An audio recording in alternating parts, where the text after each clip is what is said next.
Hi everybody, as we've seen in the last episode of Season 5 of Game of Thrones, in episode 10 we've witnessed three major deaths. First off, Stannis has been killed by Brienne, and the second major death is Myrcella, who's poisoned by Alarya Sand, and the last death is of Jon Snow, who was killed by his own Night's Watch. And of course we all would like to know if they are really dead, or if they somehow survived their attacks on their lives. So we got Stannis, who lost the Battle of Winterfell against all expectations, because he made the ultimate sacrifice by putting his own daughter to the fire.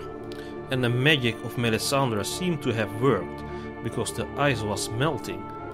However, a big part of his army deserted right after and took all their horses with them. With his smaller army he faced the more numerous Bolton forces and was completely crushed.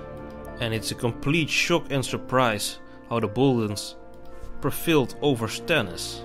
Maybe the sellswords who abandoned Stannis actually walked over to Bolton's army. Whatever caused him to lose the battle, he had to face Brienne in the end, and she gave him swift justice. At least we don't entirely know for sure, cause the camera was cut off. The reason why there's still a little bit of hope that Stannis may still be alive is what happened to Yara or Asha, the sister of Theon, who faced a similar situation as Stannis now. She and her Ironborn were encircled by Stannis' army, and the way George wrote it down was to make it look like she was cut down by one of the soldiers of Stannis. But in later chapters we find out that she was actually still alive, and the sword that was meant to cut her down hit the tree, and she was taken captive. Whether something similar will happen to Stannis is doubtful, but we still don't entirely know for sure, simply because the camera was cut off when Brienne lashed out with her sword, and we have to wait for the Winds of Winter to be sure what the fate of Stannis will be. Could Brienne have taken Stannis captive, or did someone or something save Stannis at the last moment? It seems doubtful.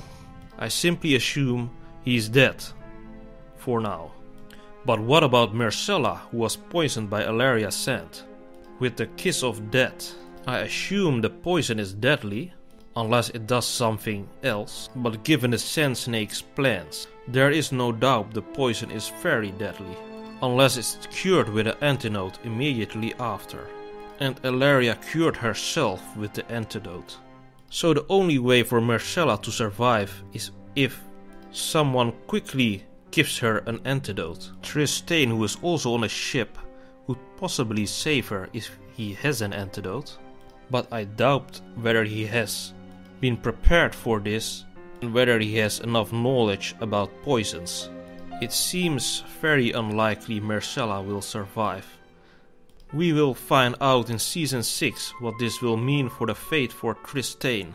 Will the Lannisters take Trystane captive or even execute him? Will he flee, or will he be saved by Dornish forces, or possibly even by the Sand Snakes?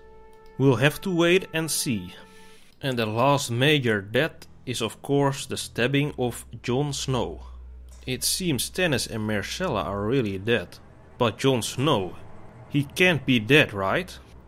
Or is he simply dead cause he was stabbed multiple times by his brothers of the Night's Watch, who called him a traitor? No normal human being could survive this kind of trauma. But is he a normal human being? Or could he be Azor Ahai, the legendary hero who wielded a burning sword called Lightbringer? There is a possibility that Jon Snow may be resurrected as Azor Ahai by Melisandre, and his sword Longclaw, which cut down a White Walker, is in fact Lightbringer.